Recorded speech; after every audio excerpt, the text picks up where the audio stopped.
ചന്ദ്രാപിന്നിയിൽ ശക്തമായ ഇടിമിന്നലിൽ പശുവും പശുക്കുട്ടിയും ചത്തു. മിന്നലാഘാതത്തിൽ മറ്റൊരു പശു കുഴഞ്ഞു വീണെങ്കിലും പ്രാഥമിക ശുശ്രൂഷ നൽകിയതോടെ ജീവൻ രക്ഷിക്കാനായി.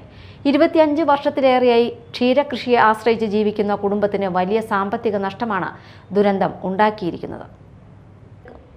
ചന്ദ്രാപിന്നി ഹൈസ്കൂളിന് കിഴക്ക് സുഗതൻ റോഡ് സ്വദേശി കണ്ണമ്പുള്ളി വീട്ടിൽ സുധീർ വളർത്തിയിരുന്ന ഒരു പശുവും ഒരു പശുക്കുട്ടിയും ഇന്ന് രാവിലെയുണ്ടായ ശക്തമായ ഇടിമിന്നലിൽ ചത്തു. രാവിലെ 6:30ഓടെയായിരുന്നു സംഭവം.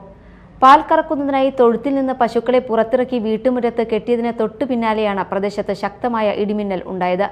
മിന്നലാഘാതത്തിൽ പശുവും പശുക്കുട്ടിയും സംഭവ സ്ഥലത്ത് തന്നെ ചത്തതായി ഉടമ സുധീർ അറിയിച്ചു. കാലത്ത് ഇങ്ങോട്ട് ഇറങ്ങിയതാണ്. തൊഴുത്തിലായിരുന്നു. തൊഴുത്തിൽ നിന്ന് അഴിച്ച് കെട്ടി പുറത്തേക്ക് വന്നു. പശുവിനെ കറക്കാൻ പശുവിൻ്റെ ഇരത്ത് നിൽക്കണു. 2 പശുക്കളുണ്ടായിരുന്നു. രണ്ടാളും കുഴഞ്ഞു വീണു. പക്ഷേ ഒരാൾക്ക് സംഭവിച്ചു. അവരെ 2 തട്ടി ഞാൻ. പക്ഷേ ഇയാൾ വീണു. പിന്നെ എനിക്കില്ല. മറ്റാൾ പെട്ടെന്ന് എനിറ്റു. കുട്ടിയും ഇതിൻ്റെ കുട്ടിയുണ്ട്. ഒരു 5 മാസമായ ആ കുട്ടിക്കും സംഭവിച്ചു. കുട്ടിയും പോയി. അങ്ങനെ ഉണ്ടായ സംഭവം. സംഭവ സമയത്ത് സമീപത്തുണ്ടായിരുന്ന സുധീർ അത്ഭുതകരമായാണ് രക്ഷപ്പെട്ടത്.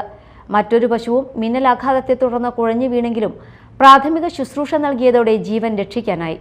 വിവരമറിഞ്ഞെത്തിയ ബന്ധപ്പെട്ട ഉദ്യോഗസ്ഥർ സ്ഥലത്തെത്തി പരിശോധന നടത്തി തുടർ നടപടികൾ സ്വീകരിച്ചു.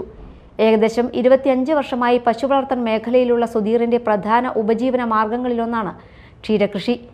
നിലവിൽ 4 പശുക്കളും 2 പശുക്കുട്ടികളുമാണ് ഉണ്ടായിരുന്നത്. ഇതിൽ ഒരു പശുവിനെയും ഒരു പശുക്കുട്ടിയെയും നഷ്ടമായത് കുടുംബത്തിന് വലിയ സാമ്പത്തിക തിരിച്ചടിയാണ് സൃഷ്ടിച്ചിരിക്കുന്നത്. സംഭവം അറിഞ്ഞ് പഞ്ചായത്ത് അധികൃതരും സ്ഥലത്തെത്തി. ദുരന്തത്തിൽ ഉണ്ടായ നഷ്ടത്തിന് അർഹമായ നഷ്ടപരിഹാരവും മറ്റ് സർക്കാർ സഹായങ്ങളും ലഭ്യമാക്കുന്നതിനുള്ള നടപടികൾ സ്വീകരിക്കുമെന്ന് panchayat vice president T K. Chandrababu പറഞ്ഞു. ബന്ധപ്പെട്ട വെറ്റിനറി ഉൾപ്പെടെയുള്ള അല്ലെങ്കിൽ വില്ലേജ് കൃഷിഭവൻ ഉൾപ്പെടെയുള്ള സ്ഥലങ്ങളിലെല്ലാം പഞ്ചായത്തിൻ്റെ ഭാഗത്തു നിന്ന് എല്ലാ ഇടപെടലും നടത്തിക്കൊണ്ട് അദ്ദേഹത്തിന് ഇതിൻ്റെ ഉപജീവനമാർഗമായിട്ടുള്ള പശുക്കൾക്ക് വീണ്ടും ആ തൊഴിൽ മുന്നോട്ട് കൊണ്ടുപോകുന്നതിന് ആവശ്യമായിട്ടുള്ള സഹായങ്ങളും എല്ലാം ഉണ്ടാകുന്നതിനുള്ള എല്ലാ ശ്രമങ്ങളും ഗ്രാമപഞ്ചായത്ത് എടുത്തിട്ട് ഭാഗത്തുനിന്ന് ഉണ്ടാകുമെന്ന് ആണ് ഇതിനെപ്പറ്റി. അതേസമയം തൊട്ടടുത്ത പ്രദേശമായ അലുവ തെരുവിലും ഇടിമിന്നലിൽ നാശനഷ്ടമുണ്ടായി. മാണിയത്ത് അബ്ദുള്ളയുടെ വീട്ടിൽ മിന്നലാഘാതത്തെ തുടർന്ന് വൈദ്യുതോപകരണങ്ങൾ കത്തിനശിച്ചു.